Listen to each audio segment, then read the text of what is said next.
Good morning, students. Now discuss the infection and inflammatory disease of the nervous systems. यहाँ पर अपन study करेंगे कि nervous systems के अंदर कौन कौन सी ऐसी डिजीज़ है जो इन्फेक्शन से होती है। हो सकता है वो इन्फेक्शन क्या हो, बैक्टीरियल, वायरल, फंगल या पैरासाइटिक हो सकता है। तो सबसे पहले अपन पढ़ रहे हैं वो डिजीज़ है, इन्फ्लामेटरी डिजीज़ है, वो मेनिंजाइटिस है। तो meningitis is an inflammation of protective membrane covering of the brain and spinal cords known as the collectively as the meninges। यानी कि सीधी सी बात है कि इसके अंदर जो इन्फेक्शंस होता है, जो इन्फ्लामेशंस होता है, वो जो मेम्ब्रेन की कवरिंग होती है, जो स्पाइनल कॉर्ड और मेम्ब्रेन को कवर करती है, उसी के अंदर होता है मेनिंजियस लेयर में।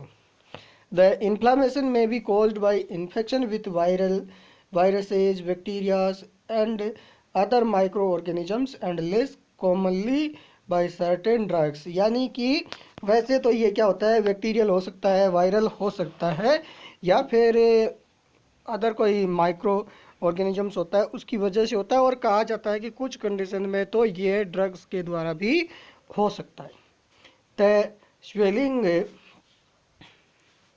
associated with the meningitis often triggers to the hallmark sign and symptoms of this condition, including the headache, fevers, and stiffness in anyone over the age of 2।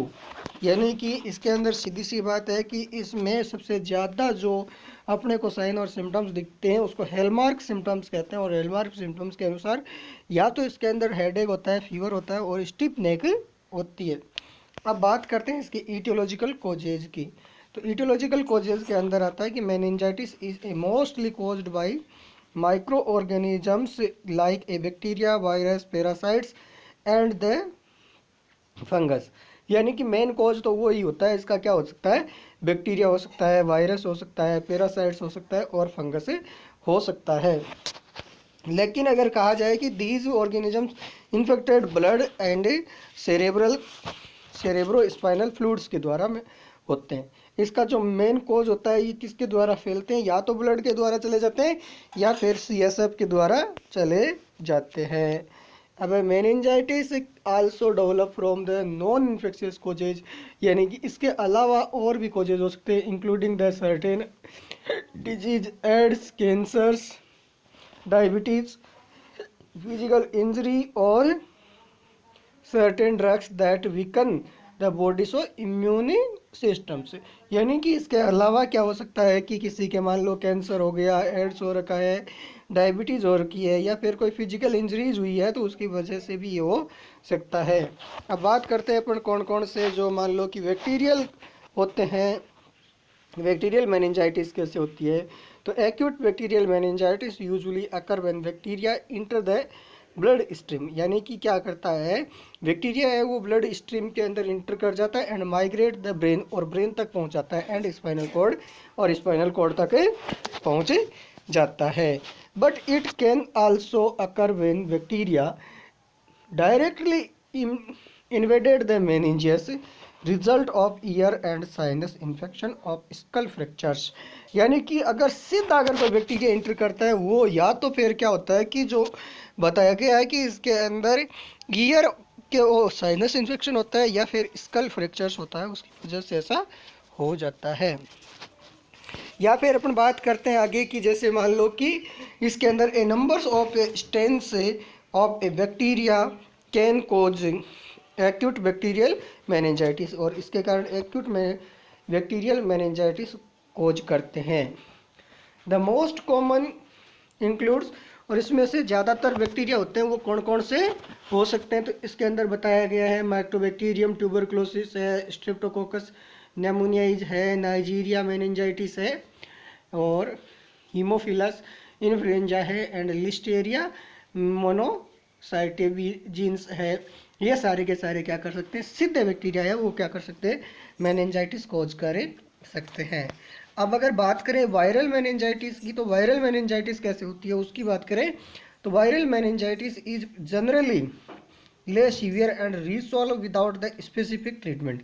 यानी कि कहा जाता है कि वायरल अगर मेनिंजाइटिस हुई है तो वो अपने आप ही ठीक हो जाती है। इसके लिए कोई ज़्यादा बड़े वो देखे कि किसी की ट्रीटमेंट की आवश्यकता होती है तो वो नहीं होती है। Other viral infection that can lead to meningitis include mumps है, herpes है, वायरस है। ये क्या कर सकते हैं, वायरल मेनिंजाइटिस इंक्लूड कर सकते हैं या कोज कर सकते हैं। अब बात करते हैं कि फंगल मेनिंजाइटिस की। तो फंगल मेनिंजाइटिस है वो क्या होती है, रेयर होती है, बट ये लाइफ थ्रेटनिंग होती है। अगर हो जाए तो उसके कारण मृत्यु तक हो सकती है। इसके अलावा नॉन इन्फेक्शियस मेनिंजाइटिस है, ये ड्रग्स के कारण या किसी अदर कारण से हो सकती है, जैसे हेड इंजरी वगैरह है, ब्रेन सर्जरी वगैरह, उनकी वजह से भी हो सकती है।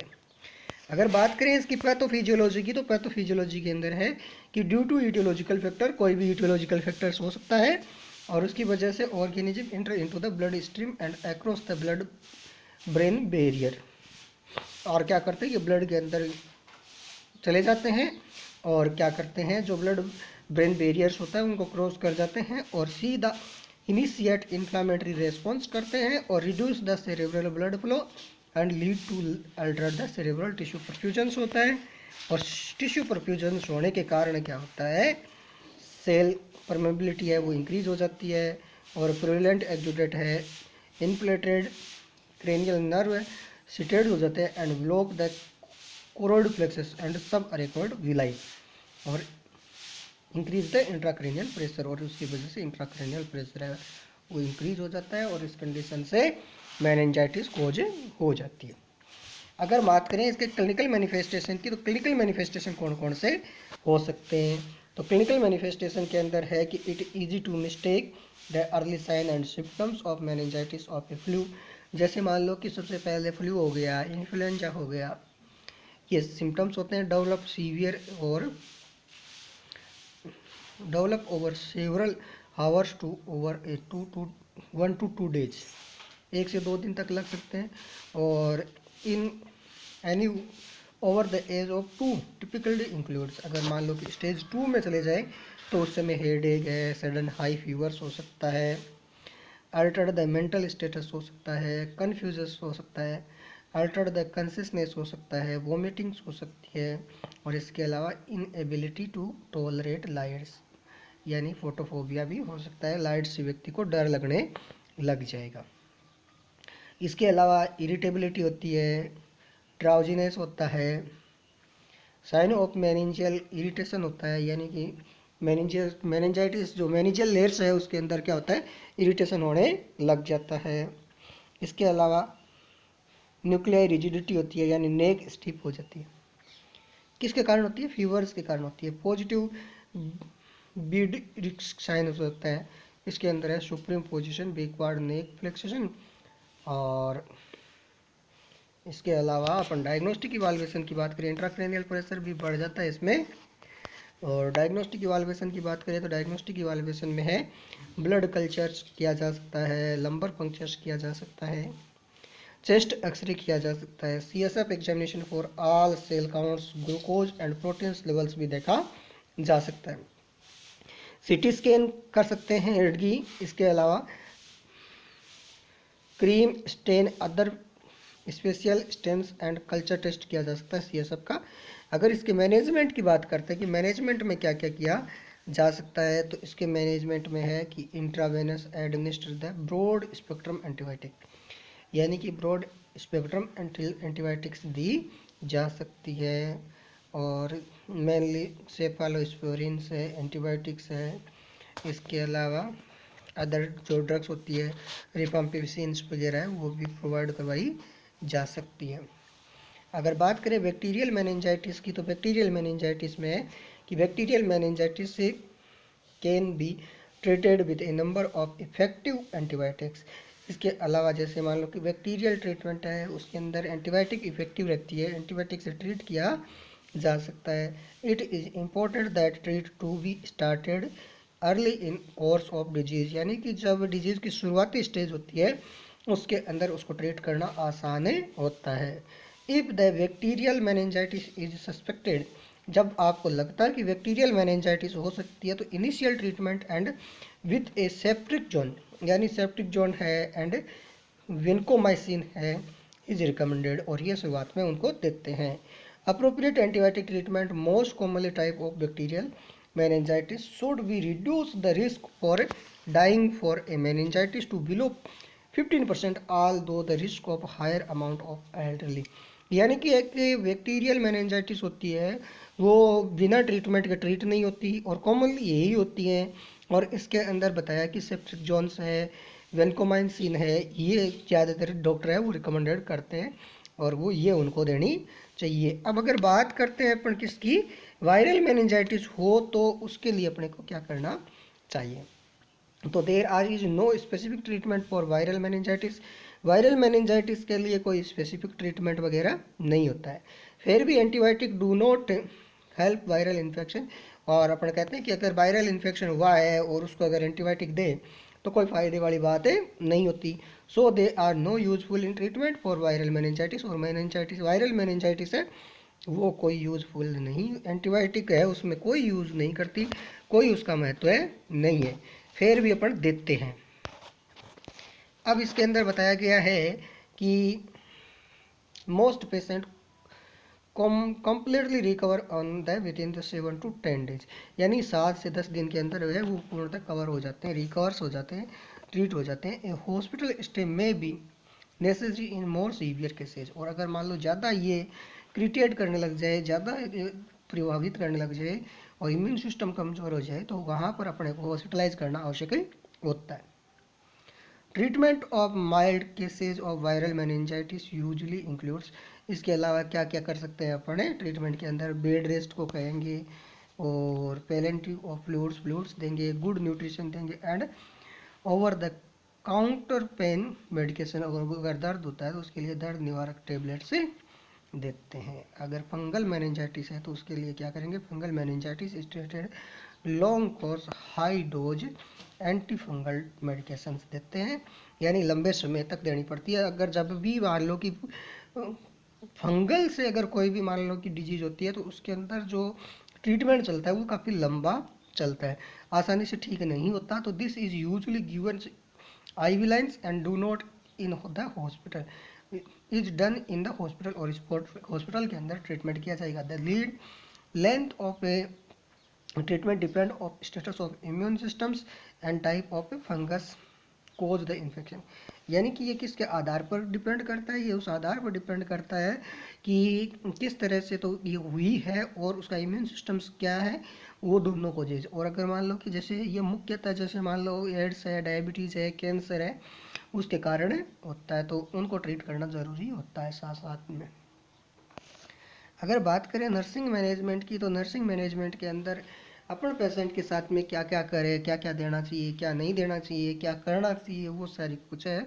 तो पहले है कि नर्सिंग मैनेजमेंट में कि administer the intravenous fluids and medication as ordered by the prescribed physician. यानी कि अपने को जिस तरह से डॉक्टर ने बताया उसी तरह से IV लाइन से यानी इंट्रावेनस है वो अपन फ्लूइड और मेडिकेशंस उसको दे सकते हैं। इसके अलावा antibiotic should be started immediate. और एंटीबायोटिक जो डॉक्टर ने प्रिस्क्राइब कर रखी है वो भी अपन तुरंत है उनको देना शुरू कर देते हैं। इसके अलावा कोर्टिकोस्टेरॉइड्स में भी यूज्ड होता है क्रिटिकली इल पेशेंट। अगर मान लो कि कोई सीवियर पेशेंट्स होते हैं तो उनके लिए कोर्टिकोस्टेरॉइड्स भी दिए जा सकते हैं। ड्रग्स थेरेपी भी कंटिन्यू दी जा सकती है हर फेज के अंदर। और इसके अलावा record the intake and output carefully. अपने को ऑब्जर्व करना है जी कितना फ्लूइड दिया, कितना पास आउट हुआ, वो सारा का सारा डिटेल में। ये इसलिए करते हैं कि कहीं पर भी उनके डिहाइड्रेशन वगैरह तो नहीं हो जाएगी। Monitor the patients vital science and neurological status and records. यानी उसके अपन समय समय पर 2 घंटे 4 घंटे से क्या करते रहेंगे, उसका वाइटल साइंस अपन लेते रहते हैं और उनको रिकॉर्ड करते रहते हैं। Level of consistence utilize the CGS for accuracy and consistency. इसके अलावा CGS स्केल्स पर अपन कंप्लीट करते हैं और अगर पेशेंट की जो कंडीशन होती है उसको रिकॉर्ड करते हैं। इसके अलावा जैसे मान लो कि टेम्परेचर वगैरह है वो समय समय पर मेंटेन करते रहते हैं और टेम्परेचर लेते भी रहते हैं। और provide the basic need for patients. Patient की जो बेसिक नीड्स होती है उनको भी अपने को देना चाहिए। इसके अलावा उसका लेवल से वो मेंटेन रखना चाहिए। ये सारी की सारी चीज़ें की जा सकती है। और अब मैं एक बार दोबारा से बता दूं आप लोगों को कि इसके अंदर क्या क्या चीज़ें हैं क्या नहीं है। तो सबसे पहले अपन बात की मेनिंजाइटिस होती क्या है। मेनिंजाइटिस के अंदर अपन ने पढ़ा है कि मेनिंजाइटिस क्या होती है कि एक इन्फ्लामेटरी डिजीज़ है, इन्फेक्शियस और इन्फ्लामेटरी डिजीज है, जो किसके कारण होती है, जो अपने ब्रेन के अंदर ब्रेन को कवर करने वाली जो लेयर्स होती है मेनिंजियस लेयर्स, उसके अंदर इन्फ्लामेशन हो जाता है, इन्फेक्शन हो जाता है, उसकी वजह से होती है। और इसके ईटियोलॉजिकल फैक्टर की बात की थी तो ये बैक्टीरियल हो सकती है, वायरल हो सकती है और फंगल्स हो सकती है, और इसके अलावा सर्टेन ड्रग्स से हो सकती है जिसको नॉन इन्फेक्शियस मेनिंजाइटिस कहा जाता है।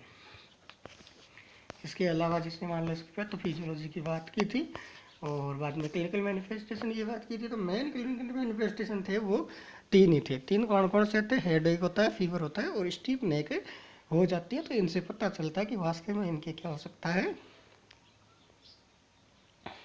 मेनिंजाइटिस हो सकती है। इसके बाद में इसके डायग्नोस्टिक इवैल्यूएशन की बात की थी तो ब्लड कल्चर है, लंपर पंक्चर है, चेस्ट एक्सरे है, CSF है, CT स्कैन है, MRI है, CSF एग्जामिनेशन वगैरह किया जा सकता है। मैनेजमेंट है तो बैक्टीरियल है तो बैक्टीरियल के अनुसार करेंगे, यानी एंटीबायोटिक देंगे। वायरल है तो उसके लिए कोई स्पेसिफिक ट्रीटमेंट नहीं होता है, केवल उसके इम्यून सिस्टम को मजबूत करना होता है, तो केवल उसका इम्यून सिस्टम देखते हैं। और अगर मान लो कि उसके अलावा अगर अपन ने बात की थी कि भाई फंगल है तो फंगल के अंदर भी इम्यून सिस्टम कम है, उसको ट्रीट किया जाता है। उसके साथ साथ में फंगल डिजीज होती है वो क्या होती है कि कई अदर डिजीज़ के कारण होती है, जैसे एड्स है, कैंसर है, डायबिटीज़ है, तो उनको भी अपने को कंट्रोल करना होता है। तो पहले उनको कंट्रोल करते हैं और उसका इम्यून सिस्टम है उसको मजबूत करते हैं तो उसके कारण ट्रीट हो जाता है।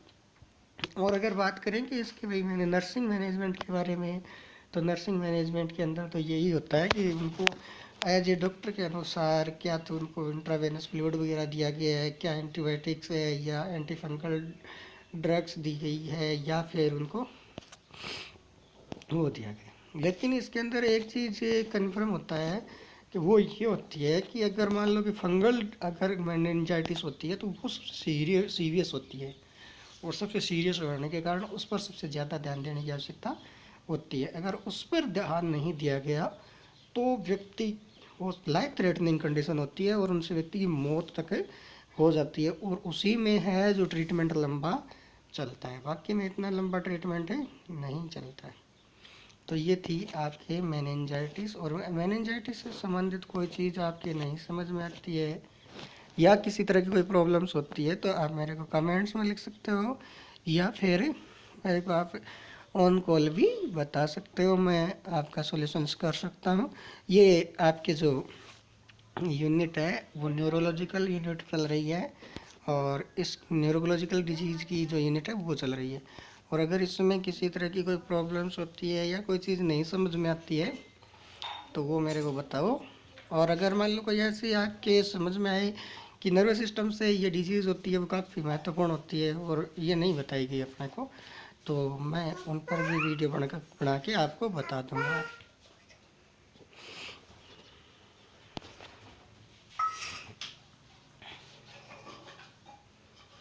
Thank you.